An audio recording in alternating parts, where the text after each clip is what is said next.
All right. It's like Friday, isn't it? Feels like Friday. Has this been a long week for you?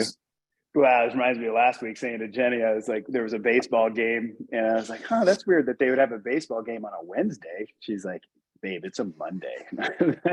I was like, "Oh no, I hope there's not gaps in my brain right now." But I legitimately thought it was a Wednesday. A day off is one thing; 2 days is alarming. But yeah, this has felt like 2 weeks in one right here. But yeah, this will be nice. Yeah, I couldn't agree more. We still need to start that podcast. I've been thinking about it. Just not tell anybody. I think we should use some pen names for the first couple rounds just to make sure that we can be trusted with a microphone. Yeah. Yeah. Oh. Well, people are coming in. Thanks for everybody joining. We're just going to give it another minute here, and then we're going to dance hard. So really looking forward to this one. Hypergraph Hour 50, which is even hard to think about, right? I know. It's like, does that include the coffee talks that Wyatt and I did back in the day? I don't know. It wasn't like formalized. Those were more freewheeling, I'll tell you what. Yeah, those were fun. Those are really fun. I think I was like sitting in a bean bag in my house and just like asking questions, you know. Yeah, and Wyatt's answering with geometry. Yeah. He's like, the topological ordering of the cells. I'm like, I wanted an answer, not a shape.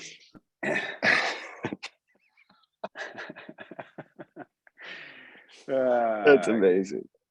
All right, well, yeah, it's been a long road. Nah, it's all. I mean, dude, look at Palantir. It took 15 years to go public. I mean, I get that. It is what it is. Well, let's dive in, buddy. Let's folks can watch the recording if they come in late here. But let me know when you want me to advance slides, and I'll interrupt you if there's anything I want to add color to. But ladies and gentlemen, Mr. Jorgensen. Hi, everybody. Welcome to Hypergraph Hour 50 with myself and Benjamin Diggles. A huge shout out to Benjamin and the amazing press release that hit the outlets. Blockworks did a really great piece and coverage on that. And it's just so exciting. We've been waiting to release that news, and Diggles is going to go into that a little later, but I'm happy to welcome everybody here. We've got some exciting things going on. And I think what's different about this Hypergraph Hour is I wanted to take some time to kind of revisit what our intentions and who we are, and then kind of merge that into what we've done, while kind of ending this whole presentation with Diggles. So if you want to go to the next slide, Diggles, we'll get going. So the agenda, as I said, I've had a little fun over the past week and looking at 2019 and really kind of when we came out of our shell to articulate what we're doing. Sure, we launched in 2018, but it wasn't really until 2019 that we really had a foothold of what we were doing in the data space. And so the agenda will then go into 2023. Where are we today? Progress that we're making. And then we'll dive into Constellation's data framework or validating data on the network, and highlight some metagraphs, enterprise IoT, how they all fit into that.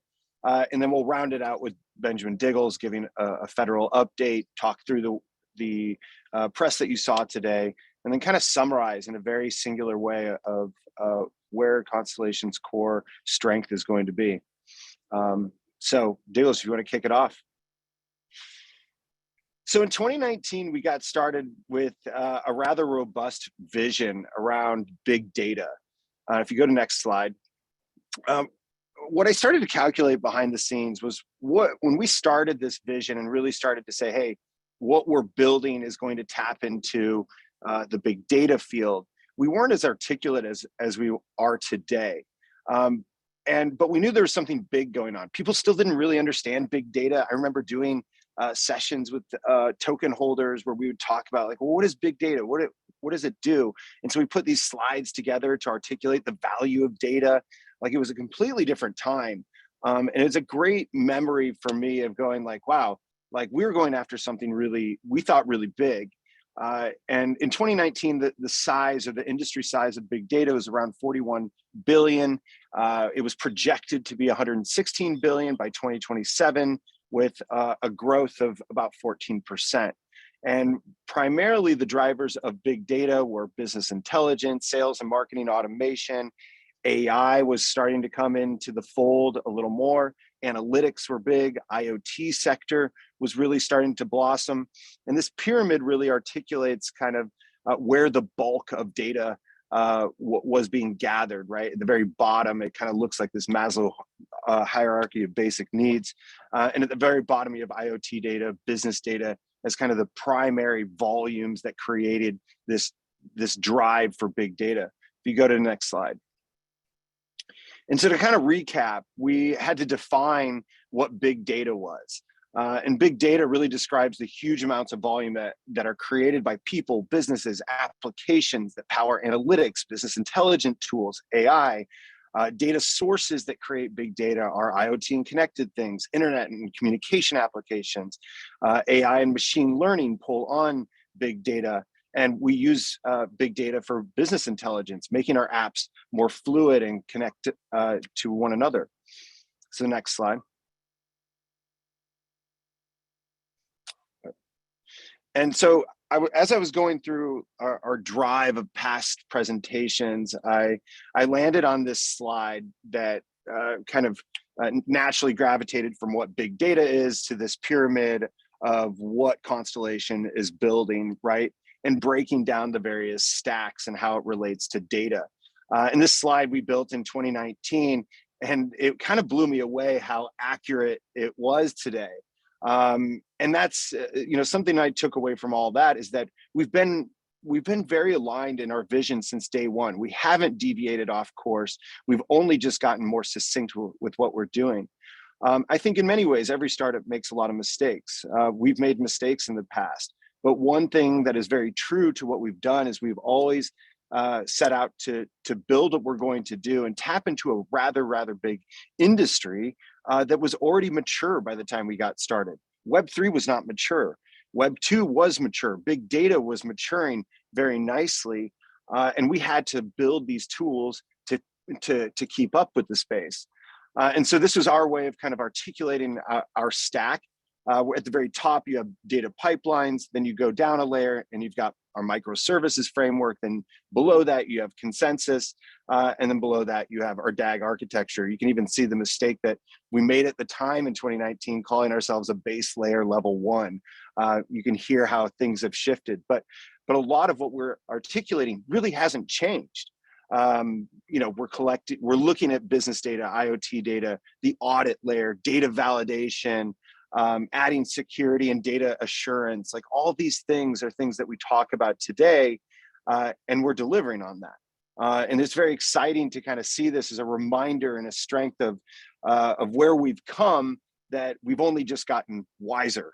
I think we were smart in picking out this industry, that this was an industry that people didn't really understand in Web3. They knew the crypto marketplace. They knew the value of cryptocurrencies and money coming to the crypto space. But what about Web3 tooling that could tap into this massive sector and bring auditability to data using Web3 tooling? And that was a fascinating vision that it's not gone today. Next slide. Yeah, I just want to add one thing here, buddy. I love this slide because it does harken back to some memories. 2019 feels like forever ago, but just to kind of play, attached to what we're going to be talking about in the movie a little bit in the future here at the end of this presentation, this was the stack that we ended up getting the attention for the DoD of in 2019. So it hasn't changed. We've just evolved in many ways. So this brings me a lot of happiness seeing this. All right, next slide, back to you, buddy. So now 2019 happens, big data is a thing. People don't really understand it. We have to come out and be like, oh, well, that's a data pipeline. What is a data pipeline?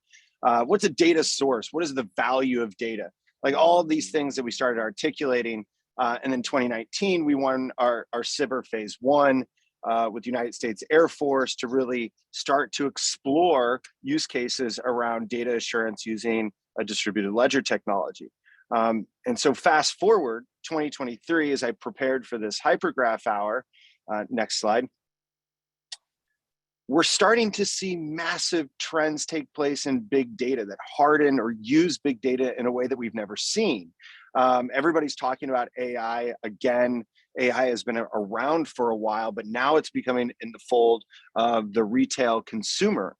And we're starting to question AI. This thing could be chaotic. It could be dangerous. I think the president of AI at Google just left last week saying this stuff is dangerous. Like, we're starting to question a lot of this automation, deep fakes, all these things that are rather kind of scary, but leverage big data in a way. And so what we're seeing different than 2019, which was primarily driven by analytics and AI with big data, that now we're looking at, we're starting to question this exponential growth that we're seeing in the use of big data, but we're starting to question what regulatory pressures need to be put in place for AI, and starting to question the quality controls of where that data came from, the transparency of where that data came from, and governance. Maybe we need governance around data as it goes into these machines and applications and start predicting, our blogs and writing out our whole maps for our lives. These things are rather scary, but the questions and the social presence that this is creating is really falling into our laps in a way that's more succinct than we even thought in 2019. It's very powerful. All these questions are actually the questions that the DoD is asking us, not just the consumer and where's this data coming from that predicts these outcomes in AI, but the DoD is asking the same thing. And a lot of our work was really ahead of its time in 2019.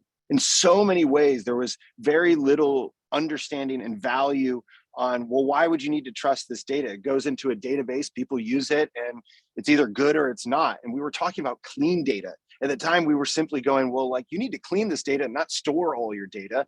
Now we're here going, where did the data come from? How do we know it was real? Like, oh my God, what are the impacts of these things? That's amazing. That's where decentralized networks are coming into fruition.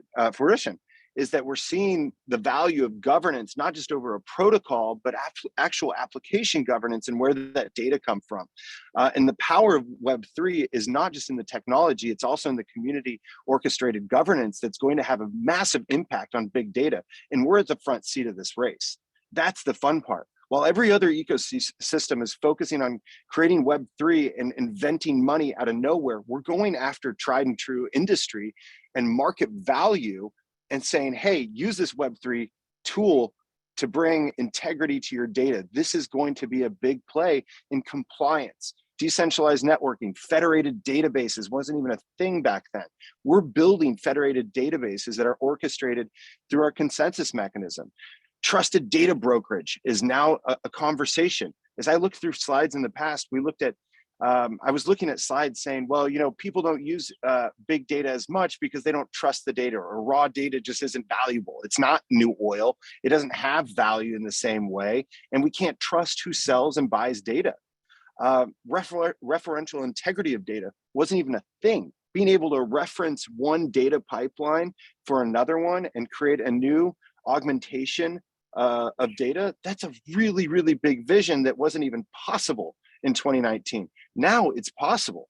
It's not just possible, it's actually essential in this world. We need federated databases, right, that aren't centrally owned, because there is a lot of bias that takes data and puts it into AI. We need to create trusted data brokerages. These need to be automated. They need to be programmatic. They need to be built by or orchestrated by a consensus mechanism like Pro. And then new applications are going to come into existence. Once they know that that data is trusted and valued, you can actually create referential integrity by being able to draw on different data feeds.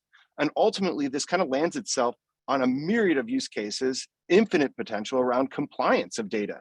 Like every application, every system, everything that's collecting data, using data, creating applications will have to conform to some sort of compliance. Next slide. So as such, I started looking at this, and there was a giant, massive industry explosion that happened while everybody's been focused on Bitcoin and the price and price action of this or that. And in the meantime, big data hits $162 billion last year. Now, if you remember, in 2019, it was projected to be 116 billion in 2027. But now the industry has increased fourfold in the 3 to 4 years that we've been around. This is a massive explosion. AI just came out this year with ChatGPT and all these applications. We can look on Twitter and see all the different AI applications. This space is exploding and using big data. I don't even think the impact has really been calculated at its full potential. Seeing how much they missed the mark back in 2019, there's a huge upside opportunity. AI is expected to be a $2 trillion industry by 2030, which is really ironic that Ray Kurzweil predicted the singularity around 2030 or 2032, where you wouldn't be able to discern between man and robot. The IoT market is expected to be $600 billion in 2026. These are massive industries that are using data, creating data that needs solutions. This is vastly different than what we're seeing in the Web3 space, where we're trying to invent, where people are inventing solutions and trying to find a problem. These are massive problems that orchestrate the entire world.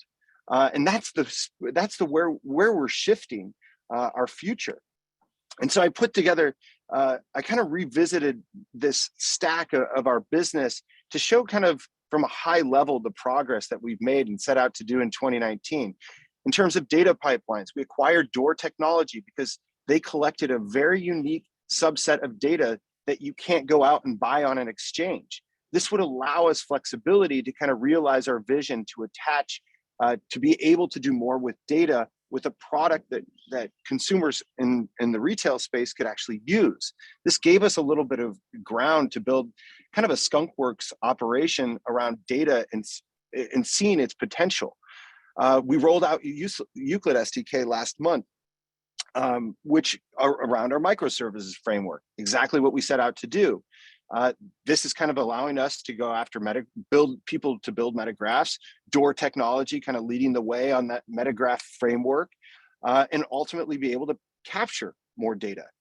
And then you go down the consensus layer. Well, the Department of Defense has been our primary customer here in guiding us on how consensus can be used, how our network can be used to orchestrate immutability of data on a peer-to-peer network. And then at the very bottom, Constellation's network, while it's still small, it's getting ready to blow up. Like, we're ready to open the doors. In 2019, that wasn't even, our mainnet wasn't even a thing at that point. So we've hit all of these things while being true to our vision as that vision and the industry continue to evolve and explode. And I think a lot of the people in Web3 have largely ignored the trends around data and technology that have occurred outside of its own industry, which is massive that this is happening underneath us and people aren't commenting. Next slide. And so today we're also unlocking value from the Web3. We're unlocking value in Web2 with Web3 tooling. And we're launching and releasing our data framework and API. This is another developer tool that's different than the Metagraphs. So essentially, any application, including the federal government, Door is using this technology. A handful of Metagraphs and applications are using this piece of technology that will allow anyone to validate data and then record that snapshot on our chain, on the Hypergraph. And I think this is a very valuable piece as people start to look at the different developer tools that we're launching, that it's not just about these complex layer one currency networks, but it's also about just recording data on chain. And so what that looks like, off to the left, you can see the kind of 3 simple steps that the client or customer will be able to use to be able to share validated data on the Hypergraph, which ultimately turns into a snapshot and records on-chain utility. The federal government that Diggles is working with is using a more complicated version of this, Door to record their check-ins. We'll be using this API to record check-ins from each device onto the Hypergraph, and various Metagraphs will also be using this. And what I wanted to point out here is that these all represent different industries in the data world. The federal budget alone is an $800 billion budget, of which $400 billion goes to the private sector. I tweeted about that last week. And what that does is it allows us, our work with the federal government allows us to harden that solution and take that to the enterprise and commercial sector, which we think will even have a bigger explosion on.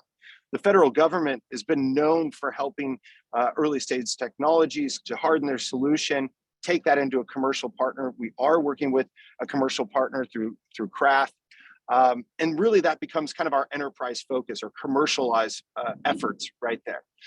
On the IoT sector, Door really represents the IoT sector. When we start talking to IoT companies, whether it's through federal engagements or just through regular commercial outlets, we have Door to lean on.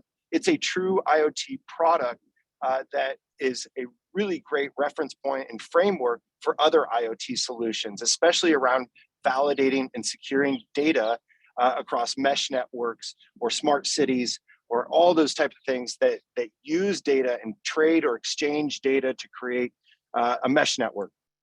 And on the very far side, you have metagraphs and data types. And what I think is interesting about this, and that in large what we're missing in this whole perspective, is that while a lot of blockchain ecosystems are going after Web3, DeFi, NFT angles, that's interesting. But what I found is the application space is only about a $2.3 billion space right now. Sure, that's going to be growing substantially. But what about looking at all the different applications in our ecosystem as bridging Web3 to Web2? That to me is the real aha unlock moment that I had. Just like we're doing with Door and tapping into IoT at the $600 billion market size, or building a federal effort that taps into an $800 billion budget, that's where real revenue is coming from. That's sustainable, long-term, real revenue that creates sound and true businesses. Sure, it's not sexy to talk about IoT or federal and stuff like that, but what's awesome about the different projects that come into our ecosystem is they follow that same play. Next slide. They follow that same play. They're not all of these partners are, these metagraphs and applications are building a currency on Constellation's network, but they're using a developer tool to capture data, record that on the Hypergraph, and be able to show transparent, trusted analytics that aren't, you won't argue about it. This is helping them build better business intelligence around their company. In many ways, every application in our ecosystem are creating data applications that have some sort of BI solution at hand. And so when you think about like how many people are building metagraphs, also just take the whole suite of Constellation solutions into consideration. And this is really this is a powerful slide that I reached out to the handful of companies that we're using as MVP onto the Hypergraph to kind of show what that data perspective, how many snapshots would that be? And really through the data API, we're bringing more utility to decentralization through Web2. That's what I want to see. It's not just, are we creating a Web3 product that tries to fight for the existing Web3 pie, but how are we using Web3 tooling to go in and create a nuance that taps into a completely different industry, right? You've got CyberLead doing old gaming using Web3. They're going to be capturing about 36,000 snapshots, or creating 36,000 snapshots daily, or 1 million snapshots a month that will be put on chain. Co, in their early MVP of their application, they're going to be recording demographic identifiers and many other data points that I didn't have room to list here, resulting in about 300,000 snapshots a month. That's only going to increase as users increase. BioFi, we've re-engaged with BioFi to build proof of verification. They're basically, in a simple way, the data they're collecting is some sort of verification that their customers are using the product. They're using a version or method of authentication of some sort, and they're showing that in a decentralized way, resulting in about 30 million snapshots a month. I think that's on the lower side but I wanted to tamper expectations. Alchemy, looking at advertising bid request data. We've already seen the Alchemy Ad Explorer, right? This is along with customer engagements, and I have to let Alchemy talk to this one, but on their MVP, they'll be doing 18 million snapshots a month. As an MVP, they can get to 18 billion. Like, these are amazing use cases that when I think of the Metagraph and people building Metagraphs or using the data API, I'm thinking about how can our community go into these other industries that we don't have any knowledge. We don't have knowledge in gaming, bioidentification, healthcare data, advertising. We don't have that. The power of our developer tools are unlocking our ability for our ecosystem to tap into existing markets and bring that into Web3. That's the net new value we're bringing into the Web3 ecosystem. Next slide.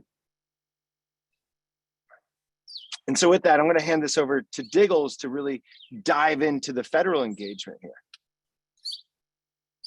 Appreciate it, buddy. Hopefully nobody's playing a drinking game where you're taking a shot every time the word data is used. But I mean, my whole career has been around data. Those may know, before I was with Constellation, I was with Oracle for about 5 years. I was with the company WebTrends for 5 years that invented web analytics in 1993. Always being in a position around data, and always baffled that nobody knows anything about data. Like, people just don't think about it. And I always am going to look back on this 30-year band of the public internet as the great data leak, right? Where the big companies are taking advantage of all of our digital footprints. Healthcare companies, there's 300 different plus copies of your medical data out there, but guess who doesn't have it? You, right? Like, there's a huge shift happening. I really am thankful for ChatGPT because it's pushing the issue, right? You get information back. Where's the attribution? Who's the source of this data? Is it real? Is it false? Has it been validated? Is the person that created the data getting paid, or, you know, that attribution for the data? These are all questions that I keep saying is like putting the toothpaste back in the the bottle, right? It's tough to get it back in once this is leaked out, but this is going to force compliance, force regulations, and require a solution like Constellation be as close to the source. And I believe we're going to live in a future that if data is not on a blockchain, then it's a lie. And I think that year is getting very close here. But you don't want to hear my pontification on my opinions of data. You want to hear about the federal. I am really pleased to be able to share this today. We'll go ahead and just kick it off. And I'm sure everybody saw the press release that went out today. This is something we held off on. I did talk about it in the past of us completing it, but this makes it real, right? I understand there's a lot of fudsters out there that love to believe Benjamin Diggles, but they want to see the proof in the pudding, and here it is. So we held off on this to make sure that we did it at the right time. The gentleman over there to the far right side, I'm not going to mention their names out of their privacy, but these are the 3 of the 4, and one of them that's not in here I can't talk about. Were really by my side, and they continue to be so throughout what I'm working on. I wouldn't have been able to do it without them. With this, I have mentioned this in the past, so I'm not going to spend too much time on this, but we did complete all the milestones, 13 milestones. And why that's important is that we hold ourselves accountable. We have to deliver. We don't want to let down not only the DoD, but everybody that's invested in this energy, right? So us being validated by the Air Force Research Laboratory was one of the biggest moments of my life, right? Like, validation from the top level agency that is in charge of validating emerging technologies. And the gentleman said it was secure, scalable, and DoD approved. We got the letter, and I was very, very excited about that. And this cleared the pathway for the next contract. This was important. A lot of folks are wrapped around the axle around what a phase 3 is, and it's a little bit kludgy.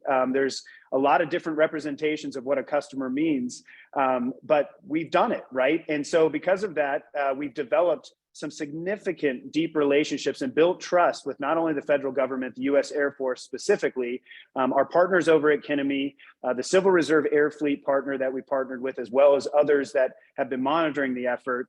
And our network has expanded drastically. And we're really excited to share throughout this year some of those strategic partnerships and constituents that we're bringing into Constellation's ecosystem.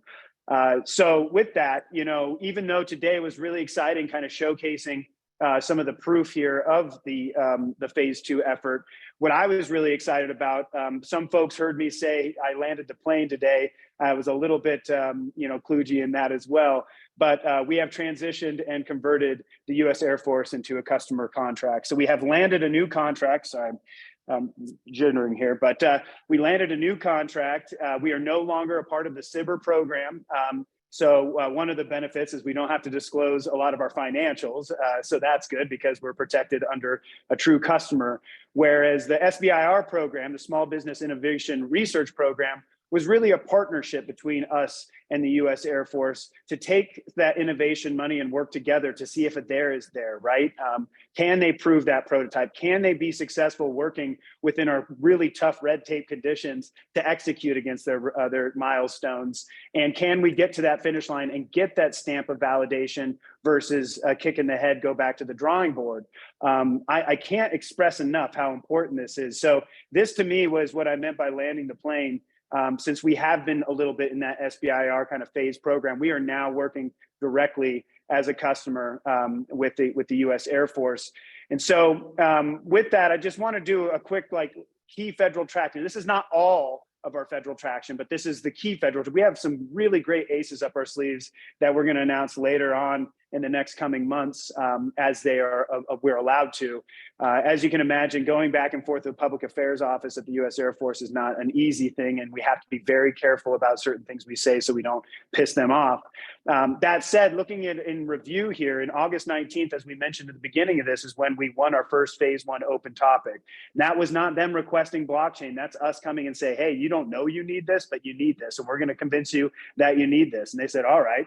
We're gonna take you up on it, and I was very proud of that. We were one of the first blockchain companies to receive a federal contract along with Simba Chain. We did it at the same time. Very proud of that. Less than 12% phase 1 open topic contracts even get selected for award, and only about 17% move on to a phase 2. So you can just see that the tenacity we've had to put behind this to make sure that we continue to move in the right direction. I will tell you, the gap between phase 1 and phase 2 almost killed me. Jorgensen saw me break down multiple times of getting so close and getting kicked down, but we did it. And a direct to phase 2, less than 8% of direct to phase 2 contracts get selected for award. It's a really hard path, and an existing already hard path as it is. We had to go through sort of that Batman door to squeeze our way through and really garner a lot of trust, which caused me to have to be on the road a lot, explaining why blockchain is the Renaissance technology, the magic elixir they've been missing against their data pipelines, as Ben had highlighted in the previous slides around a lot of these misnomers, right? Working for Oracle, and hopefully I don't get in trouble for this, but I was managing Blue Kai, and it was really kind of a mess in certain ways around, data cleansing, these data management platforms. It was a lot of garbage data, right? It was a very inefficient model that I'm hoping since my departure, they've tuned that thing, and I'm sure they have in many ways. But the point is that even though we've been saying data for so long, it doesn't mean that it's like, oh, that ship has sailed and this has already figured its way out. We're still largely in the Wild West of trying to manage data lakes, data repositories that multiple constituents can dip in and out. Is how do you interoperate that data? How do you make sure you're pulling the right data that actually has the right values attached to it, right? So then we move over to October 2022, and that's when we got our validated completion of the phase 2 effort. We completed all those milestones, and roughly 60% of phase 2 contracts are completed as successful. So very proud of that. They run a tight ship, and we put our very best foot forward, and it worked. So I am really excited about this. I do get a little sensitive sometimes when the community's like, oh, well, that's not that interesting. I'm like, oh, you have no idea. We just convinced the largest customer with the biggest data pipelines in the world the value of not only blockchain, but Constellation's Hypergraph transfer protocol, right? And the power of what DAG can bring to the table. And then May 2023, this is the announcement on the last slide, is our kickoff as our U.S. Air Force customer contract. They have absorbed the Iron Spider program, which is a program that me and a constituent, I'll keep his name out of that, at the DoD created. He named it, and he has a very passionate vision, as do I, that there's not one blockchain to rule them all, that the program should be a subset of different tools for different use cases. And so that vision, in my opinion, gives us parity with China's blockchain service network. They're kind of eating our lunch right now because they're so aligned and so focused.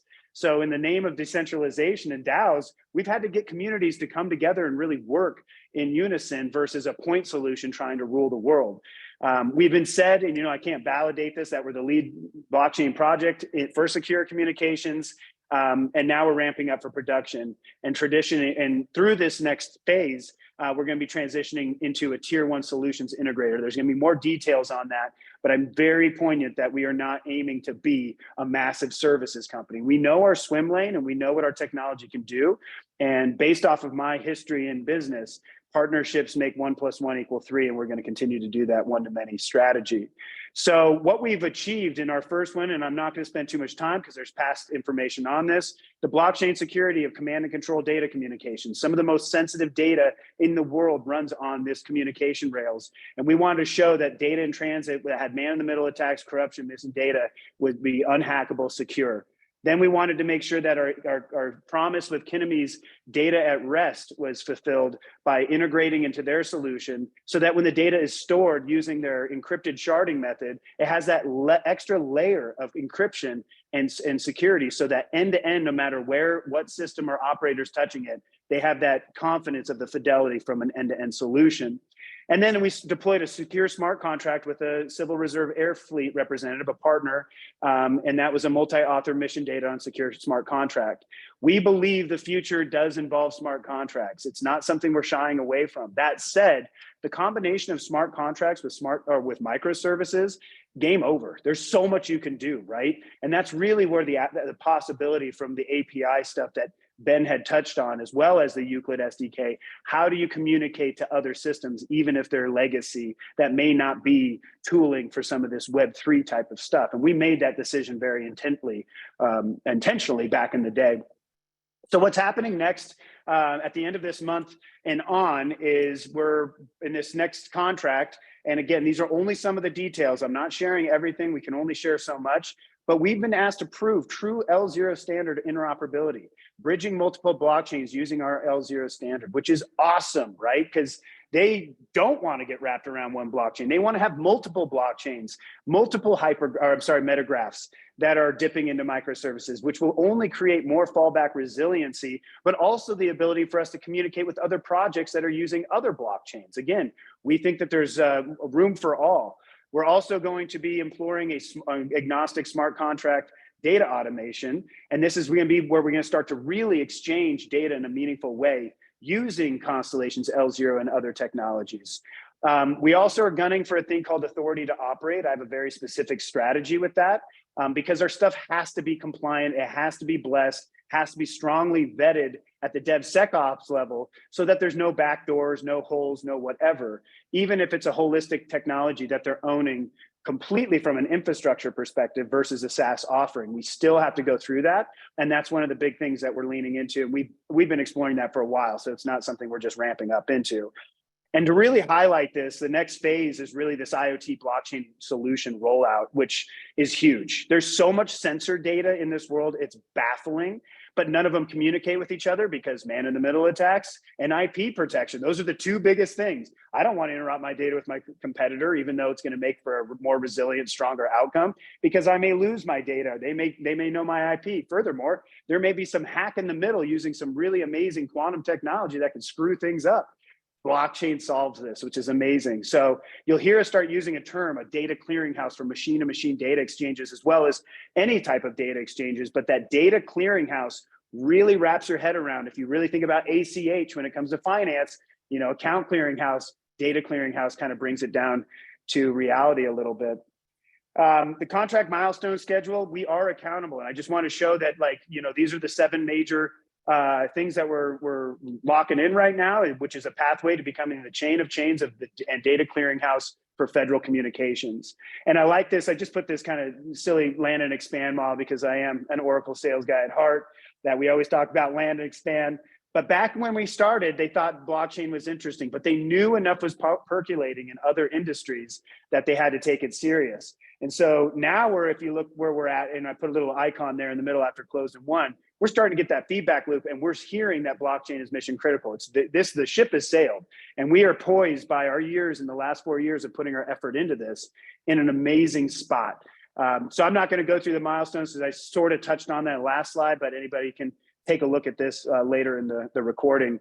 You know, and the last thing I'll say before I hand it over to Ben to bring us home is Constellation is a different Web3 ecosystem. I don't want to be compared to the Solanas and the Ethereums of the world, even though I have nothing but mad respect for those other ecosystems. We made a decision around data early, focused on data. We are a US-based blockchain that is regulated, and we do have capabilities that are far beyond a lot of the status quo contenders out there. But we're not just focused on finance. Even though we are big believers in DeFi, we're continuing to push out Web3 tools. The Lattice portal is a massive endeavor for us. We're going to stay focused on that. But the real differentiator is that data. We're also, as I've said in the past, highly interesting because of our energy efficiency, our infinite scalability, the fact that we're collaboration focused, and that we can work with these legacy systems. And when you're working with a customer as complex as the DoD, they have systems that are very old that require a lot of tooling in order to communicate with. And that's not off the table for us, which is very exciting and why we continue to win. And so that's it, folks. I just want to give a big shout out and thank you to everybody who's always extended a lot of support and love for me. It's been a hard road, and I want to give my wife a huge shout out because she's my partner in crime and always keeps me sane after my multiple breakdowns of either being rejected or just having to work so hard getting my teeth kicked in. So thank you to everybody. Ben, I'm going to hand it back to you to just hammer home lastly on this really important message that explains the data clearinghouse. Yeah, thanks, Diggles. That was amazing. Really puts a smile on my face when I hear you articulate things. And if anything, what Benjamin has figured out is how to talk to the DoD and government contractors, which is in a massive way a skill that takes decades to learn, and he's been able to do it in a matter of a couple of years. Kind of the Rocky story of getting into government and federal. And a lot of what Benjamin was talking about in terms of those milestones, you know, I think he made a really great point on talking about accountability, right? I think a lot of the community is like, oh, can we hit those deadlines? Are we going to deliver on those roadmaps? I know we've made mistakes in the past. And so you don't need to trust us. You can trust the fact that we have a client that's holding us accountable. And a lot of those milestones actually run parallel to what we are already building at Constellation and the protocol roadmap. But things that you're going to hear is like smart contract automation that needs to be proven. Well, that's just a hardened productization of the ACI, right? And so a lot of these things will have different terms, but we kind of run our engineering roadmap in stride with this while being held accountable to a massive customer. And what I think that, you know, what we also haven't done a good job of doing is talking about the myriad of use cases that can come out of federal. As Benjamin said, this is the largest data creator. They have massive budgets to understand comms or communications and data, right? That is the primary focus of the federal government right now, and government primes, such as like Lockheed, CGI, all these people have a clear path on how do we secure comms over the world. And that's a huge line item here. So it's exciting to actually see that our technology roadmap can be reinforced by something like the Department of Defense that will have tons of use cases coming out of this. That's not what Benjamin's not even talking about are the use cases. We're literally just hardening our technology so that these partners can go in and be like, well, we've got a use case for this. We've got a use case for this. And it's just going to be never ending. And that's kind of the trick in navigating a lot of federal on this next layer that's exciting. And so to bring it all home, Benjamin and I sat down yesterday and we're like, you know, how do we just make this super simple around what we're doing, the value of DAG, why people need DAG, what these application layers look like. How do we singularly focus on data as our narrative? Because that's really what we're doing. And we came up with this concept last week around this like data clearinghouse that's really orchestrated by the Hypergraph network of node operators. The node operators are really kind of this data clearinghouse, right? They're putting the stamp and validation on the data, and then it's going out to data brokers, it's going into analytics, it's going into AI, it's going into business intelligence tools. There's a buying market, there's a using market, there's an end consumer that's going to be seeing data with more integrity, right? It's not just about the brokering, it's about using improved data for analytics, AI, and BI. And so we put this kind of map together as it was a very simple way to really ground our community, ground our vision, that you don't need to understand directed acyclic graphs and topological ordering of data and the multi-layers of consensus, but really kind of understand a simple story around all of our partners are really data providers. They're creating data for business intelligence purposes. DoD is going after the IoT space. Benjamin and internally, we're going after the federal space, and really creating kind of a framework that we can go deeper into those sectors and industries. And then Metagraphs really open up the channel for us to reach other data streams and businesses that are outside our purview, that are outside our area of expertise: advertising, gaming, healthcare, as we talked about. And really, they're kind of just data pipelines. And a lot of the applications, whether it's a Metagraph or these partners, are creating data pipelines that go through our data clearinghouse or the Hypergraph network and are submitting snapshots onto the network. And each of those applications or each of those use or data pipelines are going to eventually need DAG to pay a fee or a block prioritization fee when the network's congested, to ensure that their data gets that stamp of approval, that goes through the data clearinghouse, that network operators are incentivized correctly. And we see this thing happening really, really fast. We already have a handful of Metagraphs that are ready to use this data API and go live with us in the next couple of months. That's exciting to us. Like, this vision is going to skyrocket overnight. And it's cool to see it come together in a very simple way. In the past, it was super complicated, but now it can be simply looked at this, right? We've got a data pipeline coming in through these applications. They submit a snapshot, they validate the data, and then it goes through and it becomes analytics, AI, or it goes in through data brokering. And each of those applications, when they need to, they pay a fee in DAG to secure a snapshot or prioritize their block. And really, that's kind of what we're doing. We're bringing Web3 tooling into Web2 industries where there's already massive budgets and problems to be solved. You're a rock So star, buddy. With that, yeah, that was great. I will say that companies like Facebook and Google, they didn't become valuable because of the like button and the poking features. They became valuable because of data. And it's sort of their dirty secret they don't want people to know, even though there's been, like, you know, the social network movie and all these different things telling people, hey, they're screwing people with their data, but it shows you the value of this. But well, I got to wrap this up because I got to get on a flight. So thanks, buddy. This was fun. Hypergraph. Yeah, that was a fun one. Yeah. I love it. We never rehearse these things. It's just our Bash Brothers. I love it. It's because we're in it all day, every day, too much. All right. I love everybody in the community. Right. Thank you so much. And I'll be able to answer some questions maybe on Telegram a little bit later, but of course, only those that I can answer. So thanks, Jorgensen, and everybody have a great day, okay? Thanks all.